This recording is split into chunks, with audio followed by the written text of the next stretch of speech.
ஆசியாவின் முதல் பெண் ரயில் ஓட்டுநரும் வந்தே பாரத் எக்ஸ்பிரஸின் முதல் பெண் லோகோ பைலட்டுமான சுரேகா யாதவ் வரும் 30ஆம் தேதியுடன் ஓய்வு பெறுகிறார். 36 ஆண்டுகாலமாக ரயில்வேயில் பணியாற்றிய சுரேகா யாதவ் 60 வயதை அடைந்ததால் ரயில்வே அதிகாரிகள், தொழிலதிபர் ஆனந்த் மஹிந்திரா உட்பட ஏராளமானோர் வாழ்த்து தெரிவித்தனர்.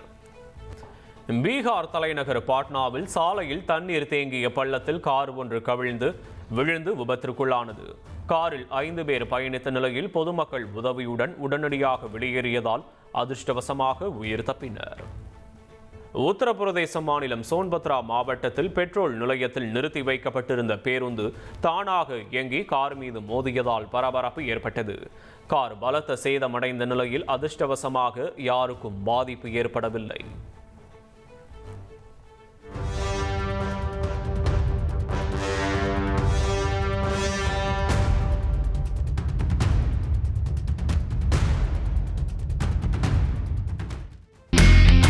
இனி செல்லும் இடமெல்லாம் செய்தி. தந்தி டிவியின் வாட்ஸ்அப் சேனலை ஃபாலோ பண்ணினா செல்ல இருக்கும் இடமெல்லாம் செய்தி. இதோ QR கோட் இப்பவே ஸ்கேன் பண்ணுங்க, ஃபாலோ பண்ணுங்க.